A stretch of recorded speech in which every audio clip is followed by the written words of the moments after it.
नमस्कार, मैं मेघा हिंदुस्तानी स्वागत करती हूँ आपका माटी के लाल पर। राम मंदिर के मुख्य पुजारी के साथ इस प्रकार का सलूक किया जाता है। आप देखेंगे तो आपको पहले मतलब जब पहली बार इस वीडियो को देखेंगे, समझेंगे, तस्वीर को आप देख सकते हैं, शायद आपको अटपटा सा लगे। कुछ लोग सोशल मीडिया पर इसको शेयर करके काफी आम रिएक्शन दे रहे हैं, जैसे कि काफी स्वाभाविक सी चीज हुई है।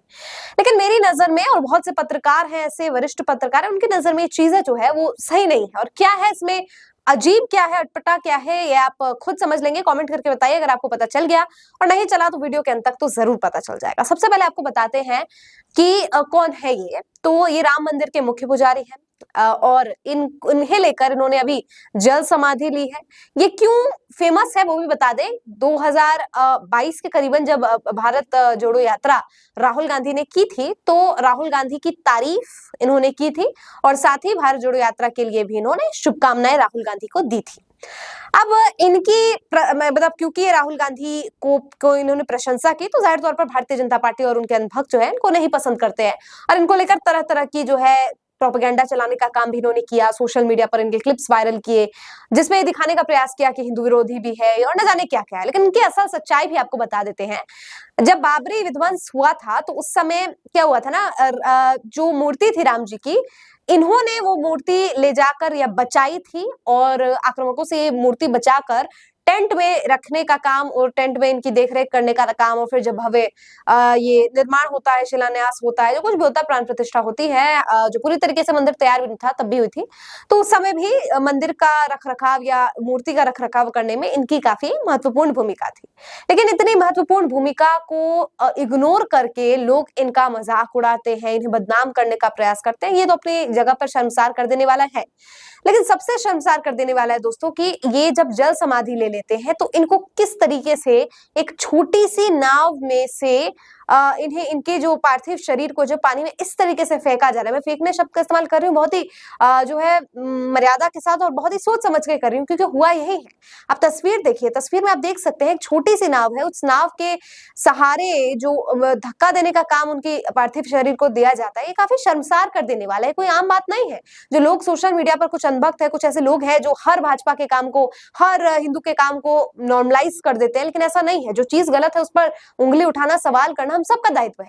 इन्होंने अपनी राम जी की मूर्ति स्थापित करना, उनकी रक्षा करना, राम जी की मूर्ति के लिए इतना सब कुछ करना, दान और सब तमाम तरीके की चीजें, रखरखाव करना, और पूरा अपना जीवन जिसने ईश्वर की आस्था में समर्पित कर दिया, आराधना में समर्पित कर दिया, आज उनके जाने के बाद इस तरीके का सलूक किया जा रहा है।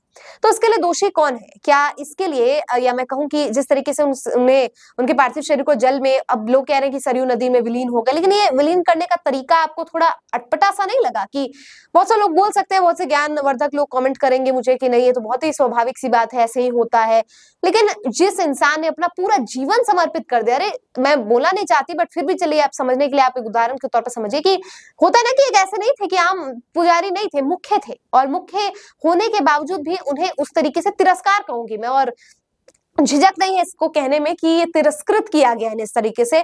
जो सम्मान के वो हकदार थे, जो सम्मान के वो लायक थे, उस सम्मान को उन्हें नहीं दिया गया। और ये काफी डराने वाला भी है और काफी भावुक करने वाला भी है कि जीवन अपना ईश्वर के नाम पर समर्पित करने के बावजूद इस तरीके का सलूक किया गया। अब सवाल है कि ऐसा क्यों किया गया, इनकी गुनाह क्या थी? इन्होंने तो राम जी के लिए मूर्ति बचाई, बहुत बड़ी बात है यार। बाबरी विध्वंस के समय इन्होंने मूर्ति बचाकर रामलला खिलाए हैं, और उन पुजारियों में से है जो उस समय के हैं और इतना रखरखाव करते थे। लेकिन इन्होंने राहुल गांधी की तारीफ कर दी, ये थी इनकी गलती। शायद इस वजह से इन्हें इतना ट्रोल्स का सामना करना पड़ा, जीवन के समय भी और जीवन जाने के बाद भी शायद इस तरीके से इन्हें जो है किया जा रहा है। और दोस्तों ये एक पुजारी के साथ नहीं है, देखिए अभी आचार्य एक और है जो जिन्होंने बोला था, अभी मुक्तेश्वरानंद जी है जिन्होंने बोल दिया था कि महाकुंभ को लेकर सवाल प्रशासन से उठाए थे, तो उनको कितना आपत्तिजनक शब्दों का सामना करना पड़ा था। उन्हें तो हिंदू विरोधी से लेकर न जाने क्या क्या, शंकराचार्य नहीं है वो नहीं बोल सकते, न जाने क्या क्या बना दिया गया था। मतलब इस समय में अगर आप विरोधी पार्टियों का साथ दे देंगे, आप विपक्ष का साथ दे देंगे, आप प्रशासन से सवाल पूछ लेंगे, तो आपके साथ ये सलूक किया जाएगा। तो सवाल मेरा ये है, क्या हिंदुत्व इस चीज को बढ़ावा दे रहा है? क्या ऐसा है कि हिंदुत्व में या हिंदू धर्म में कोई एक पुजारी है तो उसका नहीं हो सकता न्यूट्रल बायसेस, या उसे भाजपा का साथ देना ही पड़ेगा, या वो विपक्ष का साथ नहीं दे सकता। इस तरीके का मापदंड कौन तय कर रहा है? और देखिए आज एक पुजारी के साथ हुआ है, क्या इसी तरह की चीजें आगे और भी पुजारियों के साथ करने वाली है? तमाम तरीके के सवाल है। और अगर सही में हम हिंदू अपने आप को कहते हैं तो हमें हिंदुत्व के लिए स्टैंड लेना पड़ेगा। और इस तरीके से जो किया जा रहा है, ये किसी के द्वारा भी किया जा रहा है, इसमें अपमान जो है हिंदुत्व का हो रहा है और उनके हिंदुत्व के रक्षक करने वाले लोगों का हो रहा है। तो इस पर अपनी प्रतिक्रिया जरूर दीजिए और कमेंट कीजिए। मुझे दीजिए इजाजत, देखते रहिए माटी के लाल। धन्यवाद।